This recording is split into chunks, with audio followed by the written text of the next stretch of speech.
Bismillahirrahmanirrahim. Ya ayyuhalladzina amanu kutiba alaikumusiyam kama kutiba alal ladzina min qablikum la'allakum tattaqun.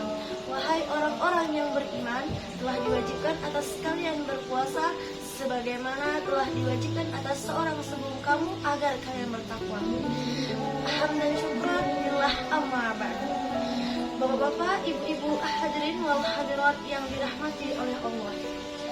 Di sini saya akan membahas tentang satu masalah fikih, yaitu apakah membatalkan puasa kalau seandainya kita itu bersuntik saat kita lagi puasa. Soalnya banyak yang bertanya, Kak, kalau berurut batal nggak puasanya? Kalau pakai mudibah nggak? Kalau pakai celaka nggak? Kalau bersuntik Pak? Daripada kalian ragu, saya akan menjawab satu pertanyaan itu, yaitu tentang bersuntik saat kita lagi puasa, baik itu puasa Ramadan atau selain puasa Ramadan.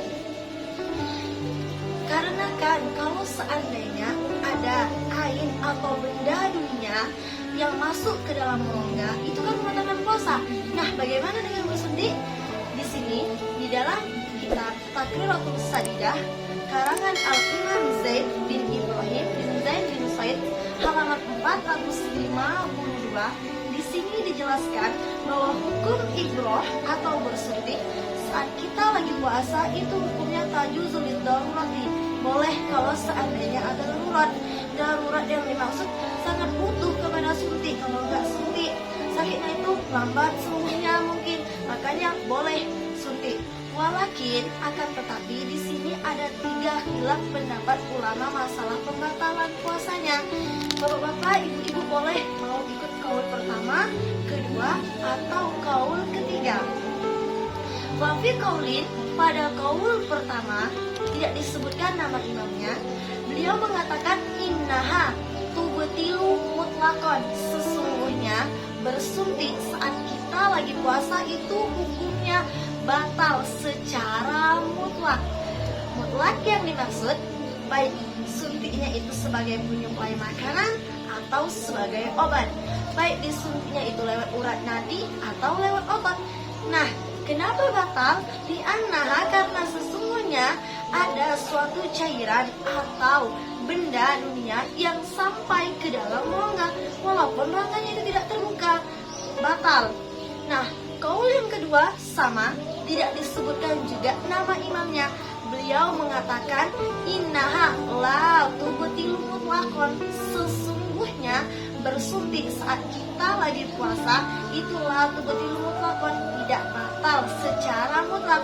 Sama, mutlak yang dimaksud baik suntiknya itu sebagai penyuplai makanan atau sebagai obat, baik disuntiknya itu lewat urat nadi atau lewat otot. Contoh, kalau seandainya kita suntik di bagian tangan, nah di tangan kan tidak ada suatu jalan atau rongga yang terbuka. Beda kalau seandainya kita sakit hidung, langsung suntik lubang hidung, sakit telinga langsung suntik lubang telinga, sakit mata langsung suntik di bagian mata, mungkin batal plus meninggal.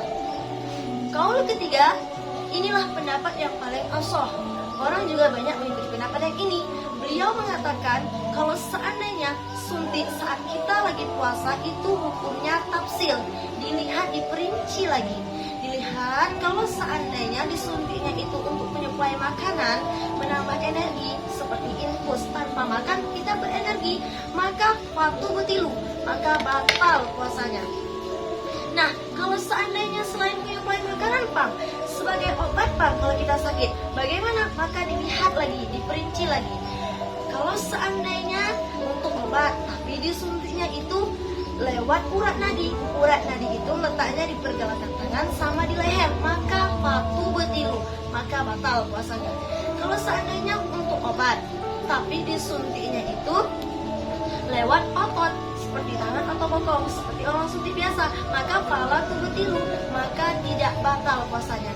Nah, bapak-bapak, ibu-ibu, hadirin wal hadirat yang dirahmati oleh Allah, itulah hasil hukum masalah suntik saat kita lagi puasa. Jadi, untuk bapak-bapak, ibu-ibu, kalau seandainya kita sakit atau keluarga kita sakit, tidak perlu pusing mikirinnya sampai keliling-keliling dunia, buat jadinya kepala miring jadinya. Cukup tonton video Rahelsa, insya Allah ada jawabannya. Tapi saya sarankan khususnya untuk ibu-ibu kalau seandainya mau suntik KB nih, mendingan malam aja lepas bukaan. Jadi nggak ragu-ragu iki batal apa orang puasanya. Mungkin hanya itu yang dapat saya sampaikan. Jika pembahasan saya kurang bisa dipahami atau kata-kata saya yang banyak salah, saya mohon maaf yang sebesar-besarnya. Saya akhiri dengan ucapan Assalamualaikum warahmatullahi wabarakatuh.